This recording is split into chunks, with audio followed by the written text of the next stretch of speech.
ছিল, আমরা ওই রেফারেন্স আর না যাই, কিন্তু ওটা একদম পজিটিভলি ছিল শুরুর দিকটা। হ্যাঁ, 6 বছর পজিটিভলি ছিল। তো এইখানে আমরা যে নীতিমালা ওনারা করবে, হ্যাঁ, সেখানে তোমাদের হেল্পটা লাগবে এরকম। আমরা যদি ধরো মানে ওই সময় কিন্তু আমরা কী করতাম, মেধা অনুসারে মেধা অনুসারে ধরো ফার্স্ট ইয়ারে আমার জেনুইনলি সিট লাগবেই, আমরা এরকম একটা গ্রুপকে বলতাম যে যখন আসে হ্যাঁ, যারা একেবারে নিঃস্ব মানে আত্মীয় স্বজন কেউ নাই ঢাকা শহরে, এইরকম একটা গ্রুপ বলতাম আমরা যে তোমরা অ্যাপ্লিকেশন দাও।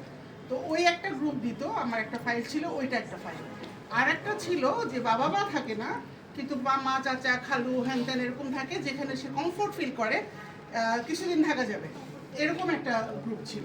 তো 2টা ফাইল হতো, এক একটা ব্যাচে 2টা ফাইল হতো, একটা একেবারেই ইমিডিয়েট লাগবে আর একটা হচ্ছে কিছুদিন দেরি করা যাবে, এই 2টো ফাইল থাকবে। তো আলটিমেটলি যারা ইমিডিয়েট লাগবে এরা কিন্তু সবাই সিট হোক, কমন রুম হোক, যেভাবেই হোক তাদেরকে আমাদের ঢুকাই দিতে হতো প্রথম অবস্থায়। সুতরাং সবই চলে যেত, কিন্তু তারপরেও ওখানে যখন আমরা তালিকা করতাম, তালিকাটা থাকতো মেধা অনুযায়ী, হ্যাঁ, রোল নাম্বার অনুযায়ী। মেধা মানে তোমাদের এখানে চান্স পাওয়ার, কেন এখন আর মেধা আমরা জাজ করতে গেলে তো প্রত্যেকটা ইয়ারের লাগবে, তাই না? সেটা না, আমরা ওই ভর্তির মেধাটা ওটাই দেখতাম। তো ওইভাবে আমরা অ্যালটমেন্ট দিতাম।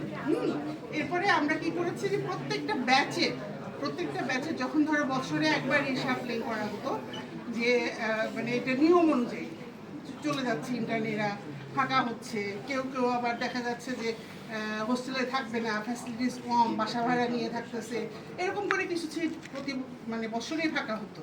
তো সেই রিসাফলিংয়ে প্রত্যেকটা ব্যাচে অ্যাপ্লিকেশন দিত, হ্যাঁ, তখন তাদেরকে বলা হতো যে অ্যাপ্লিকেশন দাও এবং বলো যে তুমি কাকে কাকে নিয়ে এই রুমে থাকতে চাও। হ্যাঁ, কারণ আমার অভিজ্ঞতা থেকে দেখেছি যে ওরা বলে যে ম্যাডাম ও তো আমার পার্টনার, তাহলে আমি যদি ওকে 213 নম্বর রুমে নেই আর ওকে দিলাম 313 নম্বর রুমে, তো এইটা যাতে না হয়, এই জটিলতা যাতে না হয়, সেই জন্য তোমাদেরকে বলা হতো যে আমি যদি ধরো এক একটা রুমে 6 জন করে দিতে চাই, তো তুমি 6 জনের গ্রুপ করে অ্যাপ্লিকেশন দাও, 6 জনের সিগনেচার থাকবে।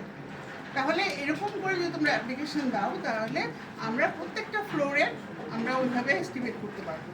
আমরা আজকেই বসে টোটাল রুম তোমাদের কতটা এবং কতজন স্টুডেন্টকে আমরা ওখানে অ্যাকোমোডেট করলে কতজন করে এক এক রুমে পড়ে সেটা দেখতে হবে, কারণ এক রুমে 2 জন, আরেক রুমে 10 জন, এটা কখনো হতে পারে না ম্যাম।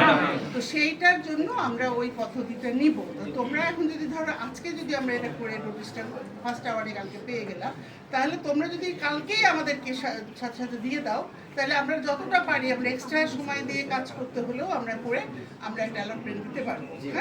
আরেকটা জিনিস তোমাদের প্রতি আমার একটা মানে যে তোমাদের যে মানে হোস্টেল সুপারের যে রুম 2টা, তোমাদের একটা আছে, মেয়েদের একটা আছে, সেই রুমটাতে অনেক ঝামেলা হয়েছে। ম্যাডাম বললো যে গা বটি নিয়ে, তো এইটাকে আমরা যদি অ্যালোটেড রুমে দিয়ে দিতে পারি, তাহলে ওই রুমটা খালি করতে হবে, আমরা ব্যবস্থা করবো। ফরেনার হচ্ছে আমাদের দেশে একটু প্রেস্টিজ থাকে, কিন্তু তারপরেও তারা স্টুডেন্ট, তুমি স্টুডেন্ট সেও স্টুডেন্ট, তাই না? ওইটা সমস্যা হওয়ার কথা না, আমি তো সমস্যা কখনো দেখি নাই সেই সময়। তো ওইটা হলো 2টা রুম ফাঁকা হলে তোমরা যেটা চাচ্ছ যে ফ্রিকোয়েন্টলি টিচাররা যাবে, তাহলে ওখানে যদি একটা রুম থাকে, তাহলে সমস্ত ফাইল টাইল সহ একটা স্টাফ থাকে, তাহলে গিয়ে তোমাদের মনিটরদের ডাকলো, একটু কথা বললো, দরকার হলে 1-2টা রুম যেখানে সমস্যা সেখানে ভিজিট করলো, এইটা দরকার। কারণ তোমাদের স্যার ম্যাডামরা কিন্তু ভীষণ, এই ম্যাডাম তো অসম্ভব বিজি প্যাথোলজি সাবজেক্ট নিয়ে, তারপরেও কিন্তু সে সময় দিচ্ছে। তো সুতরাং তার একটা ভদ্রস্থ ব্যবস্থা তো তোমাদের পক্ষ থেকে করা উচিত। এখন আমরা যেটা দেখছি যে সারা বাংলাদেশে তোমাদের যে প্রতিনিধিত্ব, আমরা আসলেই বিমুগ্ধ। তো সেইটা আমরা আমাদের মেডিকেল কলেজে আমরা দেখতে চাই, যে এইটা যেন আমরা আমাদের মেডিকেল কলেজে গর্ব করে বলতে পারি যে অনেক কিছু জটিলতা হয়ে এখানে অনেক কিছু হয়ে গিয়েছিল, সেই জায়গা থেকে এখন আমরা একদম সমস্যায় সবাই একসাথে বলতে পারি যে আমরা ভালো আছি সবাই। ঠিক আছে, তোমাদের নেচার, তোমাদের সবকিছু, এই যে রাস্তা রাস্তা পরিষ্কার অভিযান চালাচ্ছ, কেন হোস্টেলটা তোমরা পরিষ্কার করে ফেলতে পারো। আমাকে কালকে একটা স্টুডেন্ট বললো ম্যাডাম আমি কলেজ পরিষ্কার করতে আসছি, তা আমি যদি কলেজ তুই এইখানে করতেছিস কেন, এখানে তো পরিষ্কারই, হ্যাঁ পরিষ্কার করবো। তো হ্যাঁ, এগুলো এগুলো কাজ পড়াশোনার পাশাপাশি তো এগুলো করা যায়, অবশ্যই করা যায়, এক্সট্রা কারিকুলার অ্যাক্টিভিটিসে করতে পারে। তো তোমরা আশা করি যে তোমরা, আমি এতক্ষণ চুপ ছিলাম, যে তোমরা আশা করি যে স্যার যেটা বলেছেন, আমাকে একটা অভিভাবকত্ব দিয়েছেন লেডিস হোস্টেলের, কিন্তু আমি আর জাকি আমরা ওভারঅল থাকবো, আমরা সব কিছুর মধ্যেই থাকবো। আর তোমাদের যখন যেটা হবে একেবারে দল বেঁধে আসবে না, তোমরা নিজেরা আলাপ করে 2 বা 3 জন আসবা, তাহলে জিনিসটা স্বাস্থ্যকর হবে। এর এখানে এরকম হাত তুলে ইয়ে করে বেয়াদবি করে দাবা আদায় করার কিছু নাই, কারণ তোমাদেরই কলেজে সম্পূর্ণ তোমাদের।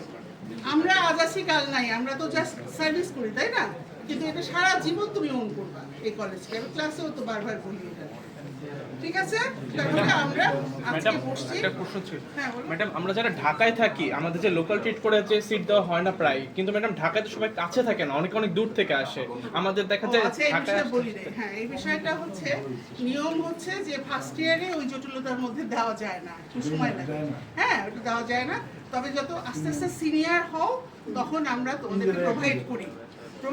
কারণ হচ্ছে তোমাদের ওয়ার্ড ডিউটি থাকে, তারপরে তোমাদের পার্টনারশিপে পড়া থাকে, মেডিকেল কলেজে তো গ্রুপ পড়াটা খুব দরকার, সেই জন্য আস্তে আস্তে কিন্তু ডিসকাশন করা দরকার। যত সিনিয়র হতে থাকবা আলটিমেটলি কিন্তু তোমরা প্রোভাইডেড হবা।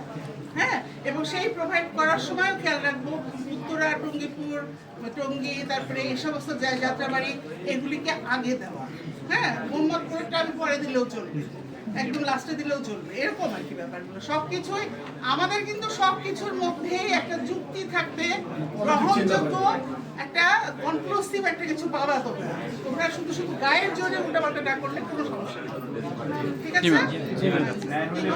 আমরা হল রুলসের মধ্যে একটা নিয়ম অ্যাড করতে চাই যে যারা লোকাল অ্যাপ্লিকেশন করবে রুমের জন্য, মানে এটা করবে না। আমি তোমাদের যারা তোমরা আমাদেরকে এই দেশে এনে দিয়েছো, তাদের মধ্যে থেকে এই চুরি অ্যাটিটিউড কেউ করবে না। যে লোকাল সে অ্যাপ্লিকেশন করবে না, আমি সেটাই এক্সপেক্ট করব।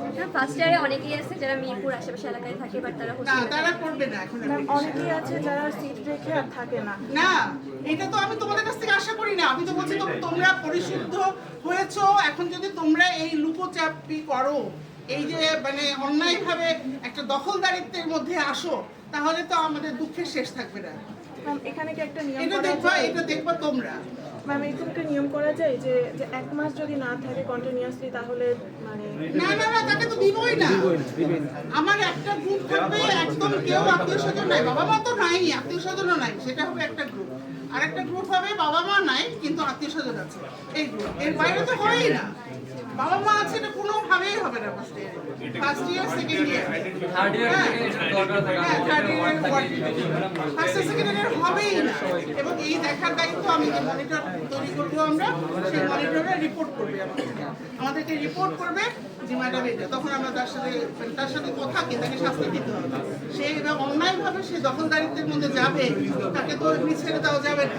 জি ম্যাডাম, আর থার্ড ইয়ারের পর থেকে কি হবে এটা জিজ্ঞেস করতে। তাহলে সে কেউ এটা করবে না। হ্যাঁ, কারণ তোমরা তো এখন ফেয়ার, আমি আশা করি ওদের কাছ থেকে এটা আমি আশা করি না। আমি সেই সময় পাইনি, ঠিক আছে? হ্যাঁ, ঠিক আছে।